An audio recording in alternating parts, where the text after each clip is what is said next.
I say, to bring up or refresh your whole determination, carve out a better life for yourself and others in the future, and to live life at its highest potential. So the first prayer of Gongyo, forgive me, those of you who know this all too well, but I think we should go through it very briefly. The first prayer concerns the forces of the universe, or the Shoten Zenjin, or Buddhist gods, the myriad forces that are at work in the universe and which can either work with us, protecting us, or ignoring us, depending upon how positive or negative our life state is.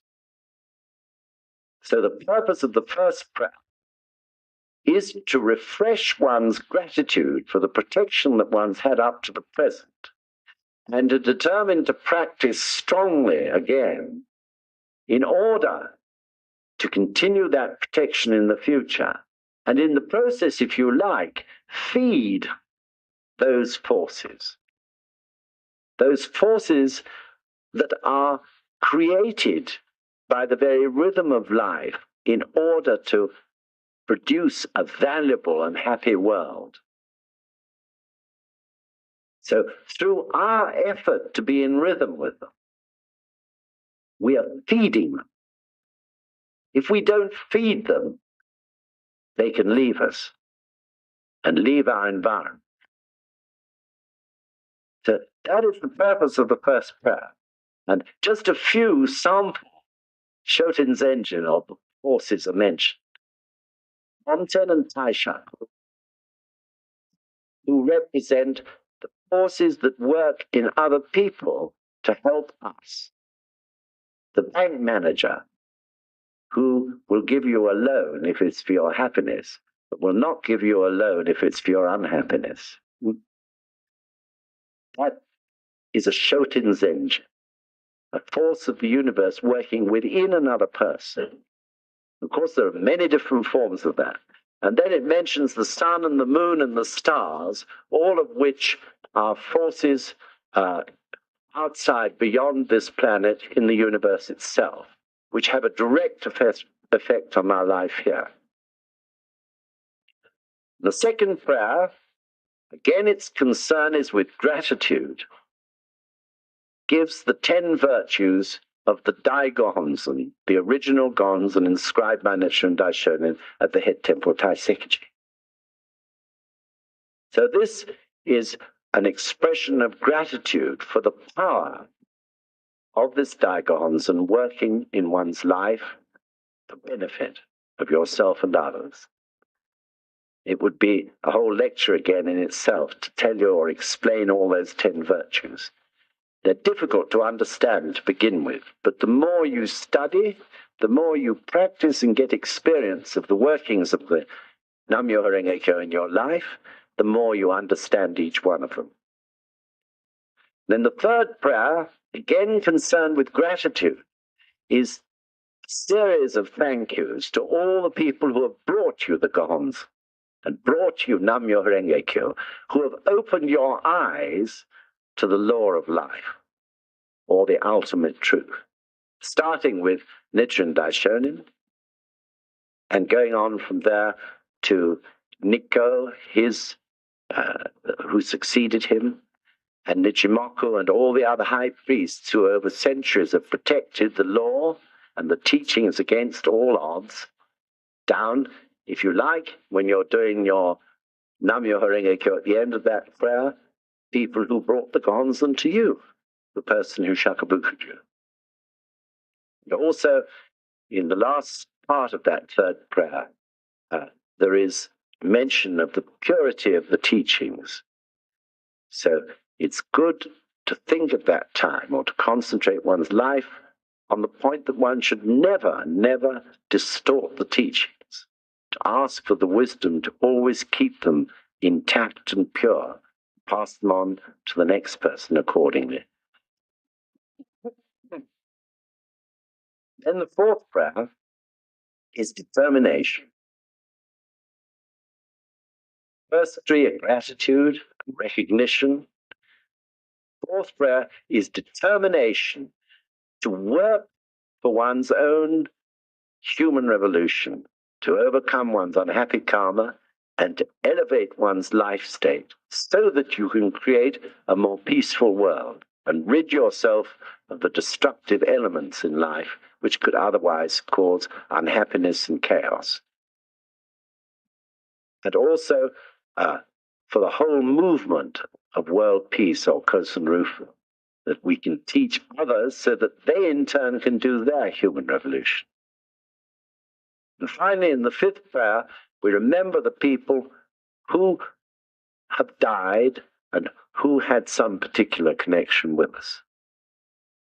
But this is very important. We send concentrated prayer and daimoku to those who are deceased, especially family who have a very close life link to us. Through that, we keep the life link between us and them open, and we purify it every time we do it. And our prayer and daimoku for them helps to project them on through the state of death to a new life, and indeed can elevate their life state. So those are the 5 prayers, all too briefly. But as you can see, each one has tremendous meaning. And then finally, having done those 5 prayers in the morning or 3 of them in the evening, you start to chant daimoku. So perhaps someone's already thinking, why is it only 5 in the morning and 3 in the evening?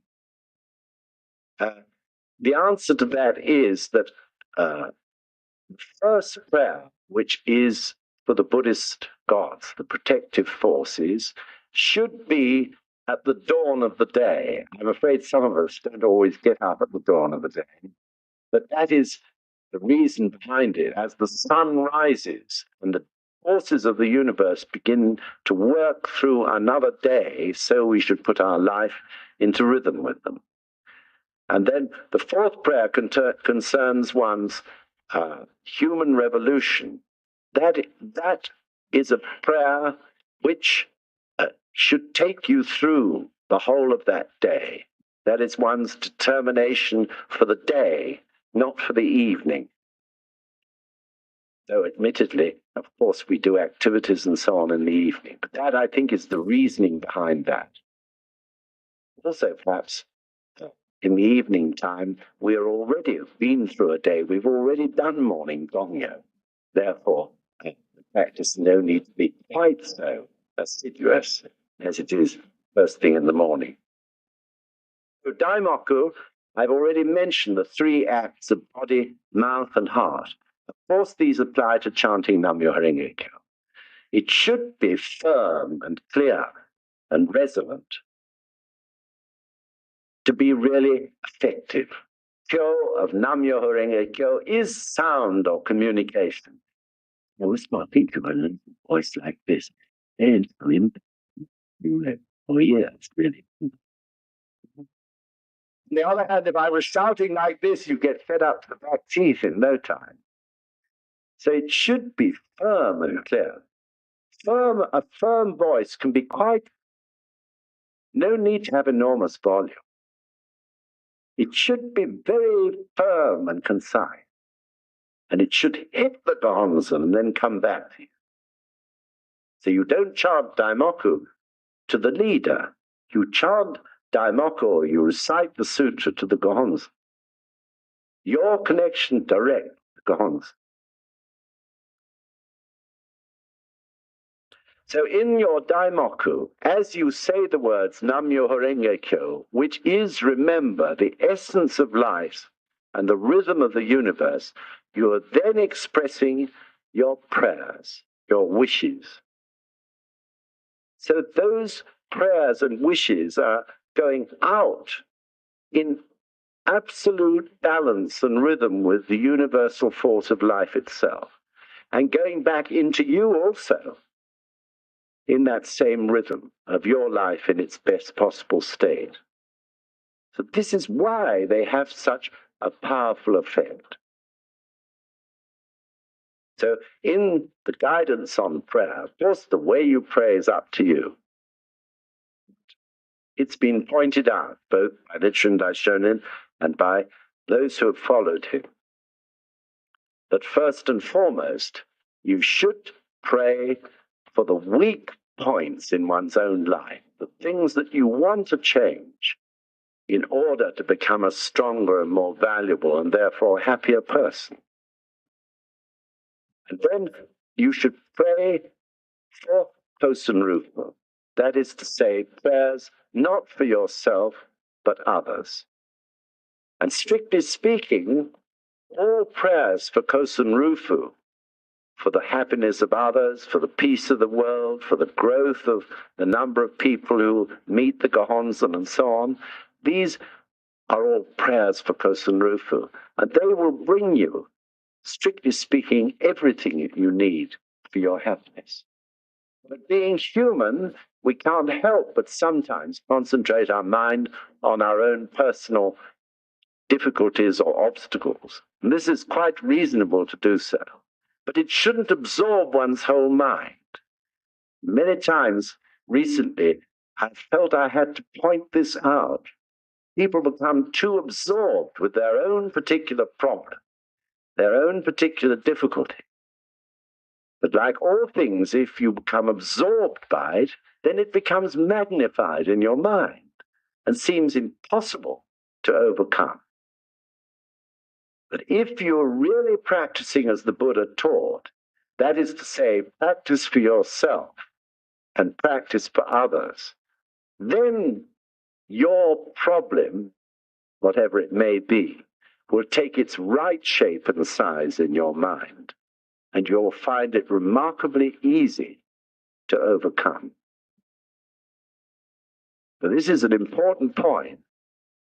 We practice Jigyo and Keita in Japanese words. This Buddhism is practice for yourself, practice for others. If you neglect others and become absorbed with yourself, you'll get a form of indigestion or stagnation because your problem will become vast in your mind. Whereas in fact, it's really only that far in relation to the power of the Gongyo. So this is a very important point in the balance of the practice. How much should one chant? There is no real answer to that. Nichiren Daishonin said several things about it. First, as I said at the beginning, he said, chant to your heart's content. So what is one's heart's content? It's chanting until you feel, really, I've chanted enough about that. So now I'll stop, or perhaps you feel you want to go on and chant about something else. But it's a feeling in your own life. Have I chanted enough about this, honestly? Yes, you have. Okay, that's enough. Or, no, you haven't. Okay, I'll go on for another 5 minutes or 10 minutes or whatever. Chanting to your heart's content. The second point he said was that there are times when one daimoku, meaning one Nam-myoho Renge-kyo, is enough. And yet, there are times when 10,000 is not enough. In other words, it depends on so many things. Your state of life when you began to chant, if you were chanting without doing Gongyo, the hugeness of the problem, the depths of the particular aspect of karma that you want to change, so many different factors. Each one of us is different. President Keita once said, there's absolutely no point whatsoever in one person telling another how much daimoku he chants or she chants. How much you should chant is quite different to how much you should chant. But speaking as a general sort of guideline, it's always been said that really, if you take an average person, you need to chant about 3,000 daimoku a day. That is a steady flow every day of about 45 minutes to 1 hour's daimoku. That is ideal. If you can keep that going consistently, year in, year out, that's much better than doing 10 minutes one day, nothing the next day, and 10 hours at the weekend. That isn't a steady rhythm. Nichiren Daishonin said practice should be like flowing water. So that steady rhythm of practice is the most important thing of all, for all the reasons that I've been talking about ever since I began to speak this afternoon or this evening. So there is no rule how much daimoku we should chant. We should chant to our heart's content. In other words, as we chant and we feel, oh, I think I'm going to stop now, you should say in your mind, have I chanted enough? And listen to what your wisdom tells you, because your wisdom's really flowing at that time. And furthermore, you should chant until you feel joy rising up in your life.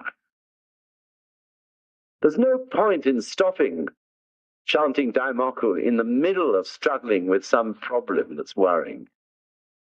When you've given your problem or whatever it is to your prayers, to your daimoku and to the gonzen, then go on a bit longer, just listening to your voice, chanting the Buddha's life or the Buddha's wisdom of Nam-myoho Renge Kyo over and over again to the gongs, with your mind just on the words and on the gonzen, or if you haven't got a gonzen yet, to the sound.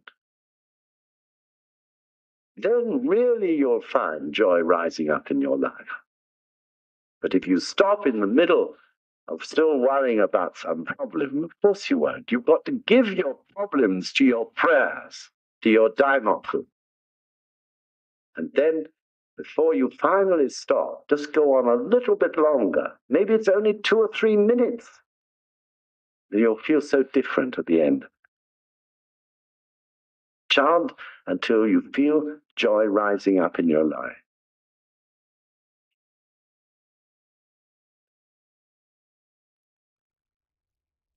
Now, really, the daimoku, as you can see, is the final, if you like, triumphant act of an amazing ceremony, which the more you do it, the more you feel its significance in your life. In the Gosho, Nichiren Daishonin said, when you bow to the mirror, the image in the mirror bows to you. The mirror he's referring to is the gonzo, the mirror which reflects your Buddha state. When you bow to the mirror, the image in the mirror bows to you. The Buddha state in your life will be working with you through the mirror of the Buddha state inscribed on the gonzo. So this practice of Gongyo affects you yourself, activating the Buddha state, making your wisdom and compassion flow. At the same time, through flow of Nam-myoho Renge Kyo, it goes out to your environment, it affects Buddha state in every single thing in your entire environment and beyond even to the whole universe. Of course, it's difficult to believe. The more and more you do it, you prove it. So our attitude in Gongyo should be strong and vigorous, upright. We have to make effort the moment we begin.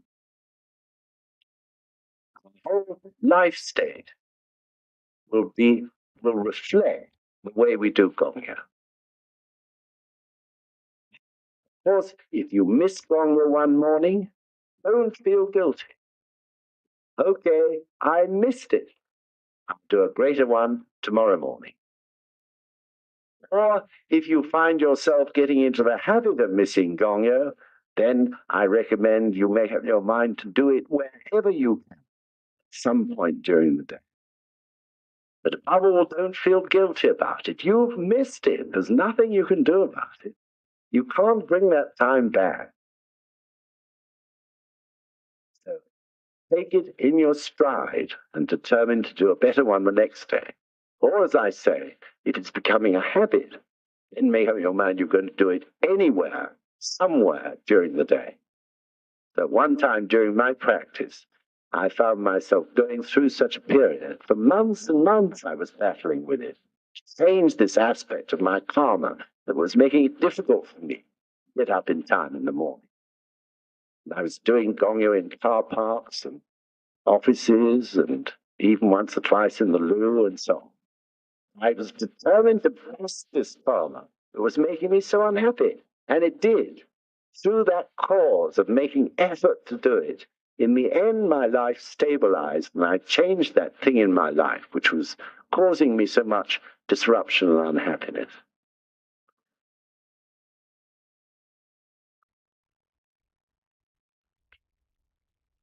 I think I've said enough.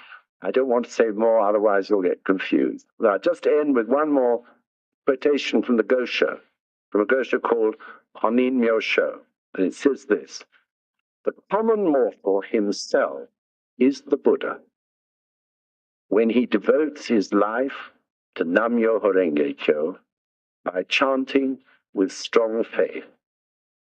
He attains enlightenment or Buddhahood in this world without discarding his life as a common mortal.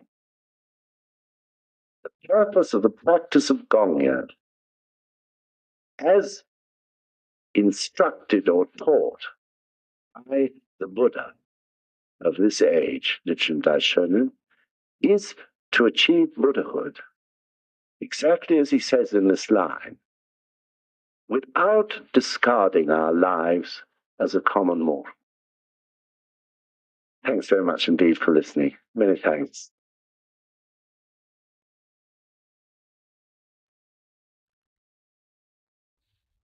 I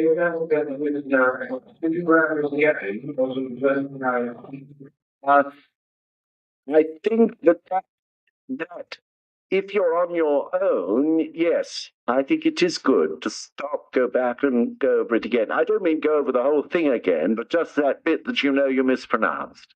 And obviously, if you're with other people, that's difficult. But the ultimate aim, of course, is to get yourself to do it word perfect. Okay. Any other questions?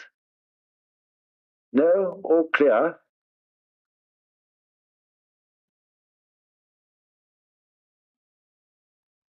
I mean, yes, you should be precise. I mean, it's quite true that you hear people not being precise, but you should be precise. I mean, Nam-myoho Renge Kyo should be very clear. Even though it's fast, it should be clear. Because that, is the essence of life. If you want to put yourself to make use of that, to express your own life as Nam-myoho Renge Kyo, it must be clear and precise, mustn't it? Otherwise, it becomes slovenly or lazy or whatever. Slang. So it should be clear. It's quite true. When you hear a lot of people chanting together, it sounds like a blur, but actually, it's probably not so. It's merely because there's a small difference, a moment's difference between everyone's voice. But in fact, it should be very clear. Yes.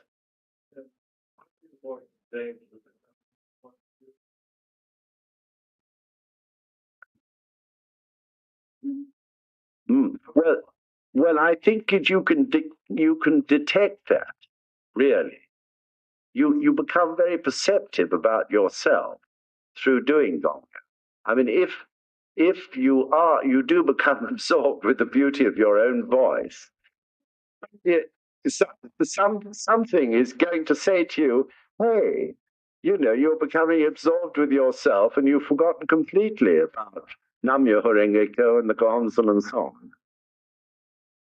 You'll find, something will correct you. That's right. Any other questions? But one's one's voice should, as far as, and obviously you want your voice to sound good. If going by that act of body, mouth, and heart, you obviously, if you're giving your voice to the Buddha or to the highest state of life, it should be as nice as you could make it. But I mean, we all have different sorts of voices. Anything else? Good. Yes. Oh, that's a really good. Yeah, it's a good question, though. Thank you for asking. I really meant to mention it. People get worried sometimes because their mind wanders, especially when they're reciting the sutra over and over again. That doesn't matter in the suit when you're reciting the sutra. The sutra is an exercise. Therefore, if your mind wanders, it doesn't strictly speaking matter, though, of course, quite naturally, you wish to concentrate more and more with your mind on words or on the meaning of the sutra or on the Gohonzon. That is something that grows in you. But it's not prayer, it's an exercise, so it doesn't matter so much. But it does matter a lot in the silent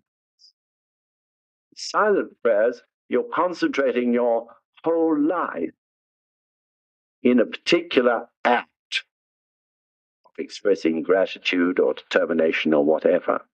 So if your mind wanders there, of course, whatever it wanders to becomes the meaning of that prayer, doesn't it? So, I mean, if, you're concentrating on your determination to others say about Buddhism, and your mind's wandering off, onto, I don't know, your breakfast or bacon and eggs or something or other, then your prayer's about bacon and eggs. So it does matter in the silent prayers. And in Daimoku, in any case, the power of Daimoku is so great when you're doing it that you will find that you wish to concentrate your mind. The Daimoku is bringing with it so much life force and wisdom and compassion that you'll be very perceptive if your mind, just goes off and becomes a sort of bit of cotton wool. You'll want to bring it onto whatever it is you need. In other words, you won't want to waste that time off. Does that answer it for you? Thanks very much for mentioning that. Anything else? Yes. Yes.